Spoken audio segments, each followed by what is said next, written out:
Hello everybody. So আজকে হলো একটা সিরিয়াস ভিডিও, এটা সোনালির জন্য, also known as Bonobita Banerjee Barma. So Sonali, যেমন কথা তেমন কাজ, আমার তোর থেকে ডিভোর্স চাই, আর তুইও বলেছিস আজকে ভিডিও তোরও চাই ডিভোর্স। সো ঠিক আছে, ডিভোর্সই হবে তাহলে। এই দেখ, আমার ডিভোর্স এগ্রিমেন্ট অ্যাটাচ করা আছে, তুই ভালো করে পড়, লাগলে সাইন করিস, সাইনটা করা দরকার, না করলেও হবে, বাট মিউচুয়াল আন্ডারস্ট্যান্ডিংয়ে আমাদের মধ্যে ডিভোর্স হচ্ছে। আর আমার মনে হয় ডিভোর্সের দরকার আছে এখন, কেন কি এই বিয়ে আর মানে চলছে না। সো আমাদের বিয়ে হয়েছিল আগের বছর এপ্রিলে, ভালো চলছিল, আমি তো লাইভে যেতাম, তুই আমার লাইভে তুই আমার ভিডিওতে কমেন্ট করতি, আমি তোকে ভিডিওস করতাম, তুই আমাকে সাপোর্টে ভিডিও করতি। মামুনি রয়কে আমরা দুজন মিলে এক্সপোজ করেছিলাম, তারপরে মামুনি রয়কে তুই নাম্বার দিয়েছিলি, আমিও দিয়েছিলাম, আমি মামুনি রয় ফেক আইডি ওটাকে। সো ভালো মজা এসেছিলো, তুই সব লাইভে গিয়ে বলতি এসডি আমার বর, এসডি আমার বর, এসডি আমার বর, ঠিকই আছে, ভালো লেগেছিলো, আর ভালো একটা সম্পর্ক ছিল। হঠাৎ জানি না কী হলো, আউট অফ নোওয়্যার তুই আমাকে নিজের লাইফ থেকে সরিয়ে দিলি হঠাৎ। ভালোই চলছিল, আগের দিন আমি লাইভ গেলাম, তোর কথা বললাম, আমি তোর লাইভে মডারেটার ছিলাম, সব তোর হেটার্সকে হাইড করতাম আমি। হঠাৎ পরের দিন গিয়ে দেখি আমার মেসেজ আর যায় না, তখন বুঝে গেলাম তুই হাইড করেছিস সব অ্যাকাউন্ট, আমার সব চ্যানেলকে হাইড করেছিস। তখন খারাপ লেগেছিলো, তুই আজকে জিজ্ঞেস করলি যে কেন খারাপ লেগেছে। সো এটা খারাপ লাগারই বিষয়।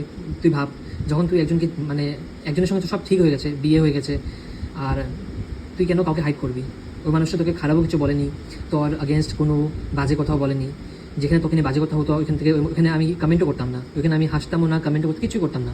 তবুও কেন আজকে তুই আমাকে ডিভোর্স চাইস, মানে চেয়েছিস বিকজ তুই চাস না, মানে তোর ভালো লাগেনি আমি অনামিকা আর সুজাতার সঙ্গে লাইভে যাই। সো ঠিক আছে, কিছু করা যাবে না, এখন তুইও যা যা লাইভে যাস ওটাও আমার মানে খুব বেশি পছন্দ না। সো অনামিকা আর সুজাতা এই মুহূর্তে আমার অনেক প্রিয় ইউটিউবার, আর আমার ভালো লাগে ওদের লাইভে যেতে। সো এটা তো আমি যাবো। আর সো ঠিক আছে, কোনো ব্যাপার না, মিউচুয়ালি আমাদের মধ্যে ডিভোর্স হবে, তুই অ্যাগ্রিমেন্টটা পর। আর মনে রাখবি যে আজকে তোর মাথায় আমার আগেনস্ট বিষ সব পুঁতেছে, এই কই মাছ আর এই বৌমিতা তোর বান্ধবী। এই কই মাছটা খুব খুব জ্বালা শরীরের, তো ও এগুলো করেছে, ও লাত খেয়েছে কদিন আগে।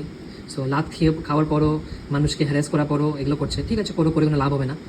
আর এই বৌমিতা খুব চেষ্টা করেছে, ঠিক আছে বৌমিতা তুই চেষ্টা করতে থাক, আজকে ডিভোর্স হচ্ছে আমাদের।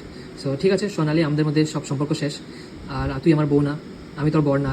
আর ওটাই, লাগলে ডিভোর্স এগ্রিমেন্টটা পর সাইন করে দেয়, সো পুরোপুরি আমাদের ঝামেলা মিটে যায়। আমার ডিভোর্স উইটনেস হলো অনামিকাস জার্নি আর সুজাতা ঘর সংসার। তুই দেখ তো তুই কাকে উইটনেস রাখবি। আমার উইটনেস ওরা দেখেছে, সব জানে, সব দেখেছে, ওরা অ্যাপ্রুভ করেছে, ওরা দেখেছে আমি যখন সাইন করেছি। সো সুজাতা আর অনামিকা সব জানে, সো ওরা আমার উইটনেস এই ডিভোর্সের জন্য। সো কোনো ব্যাপার না, তুই ভালো থাক, আমিও ভালো থাকবো, তুই তোর লাইভে যা, আমি আমার লাইভে যাবো, লাগলে আমাকে নিয়ে কিছু বলিস না, আমি তোকে নিয়ে কিছু বলবো না। আর ঠিক আছে, তোর পছন্দ, তোর অনামিকা পছন্দ না, তোর সুজাতা পছন্দ না, বাট আমার তো ওদের সঙ্গে কিছু নেই। আর আমি যখন তোকে নিয়ে কথা হয় আমি তখন এখানে কমেন্টও করি না।